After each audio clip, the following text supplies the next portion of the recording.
मला एक अभिमानास्पद गोष्ट तुम्हाला सांगायची आहे की आपल्या इथं सुद्धा एक स्मारकाचं काम सोनवलीला चालू आहे. परंतु आजच माननीय एकनाथजी शिंदे साहेब यांचे चिरंजीव श्रीकांतजी शिंदे साहेब यांनी कल्याणला जे स्मारक बांधलं, थोडा टाइम असेल मी व्हिडिओ दाखवली असती, मी तिकडनं कार्यक्रमाला जाऊन आलो.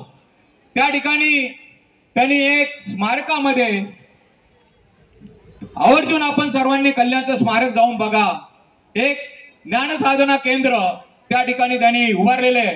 त्या ठिकाणी सर्व बाबासाहेबांच्या जीवन परिचयावर सर्व पुस्तकं त्या ठिकाणी ठेवलेले आहेत.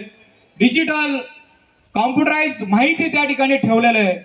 आणि तिथलं कन्स्ट्रक्शन बघा.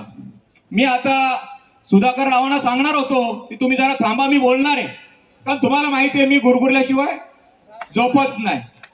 पण ते स्मारक बघितलं नाही, आपलं स्मारक बघितलं, पैसे तेवढेच खर्च होतात, कारण का जग कुठे चाललंय आणि आपण कुठे चाललोय. म्हणून आपण सर्व समाज बांधवांना माझी विनंती असेल की आज हे स्पर्धेचं युग आहे. मुद्दाम मगाशी बोललो, जरी बाबासाहेबांनी राज्यघटना लिहिली, जी राज्यघटना आपल्या लोकांना अर्पण केली, त्याच्यात सुद्धा सुधारणा होत गेल्यात, पण ती राजघटना कधी लोप पावणार नाही. ही सर्वांची जबाबदारी आमच्या सर्व लोकप्रतिनिधींची आहे. हे पहिल्यांदा प्रत्येक त्यांनी ठेवलं पाहिजे, लक्षात ठेवलं पाहिजे.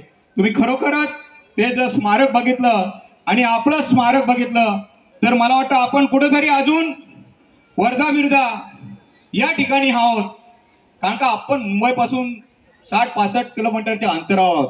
तर आपण जगाचा आदर्श ठेवून जी कन्स्ट्रक्शन होतील ती त्या टाईपची केली पाहिजेत असं मला स्वतःला वाटतंय. म्हणून तुम्ही सर्वांनी एक निवेदन द्या, जे समिती प्रमुख असतील किंवा बाबासाहेब स्मारक सुधाकरला उद्या तुम्ही जाऊन भेटा, मी सुद्धा जाणारच आहे, आणि त्याला सांगणार तू माझ्याबरोबर चल आणि तिकडचं स्मारक बघ.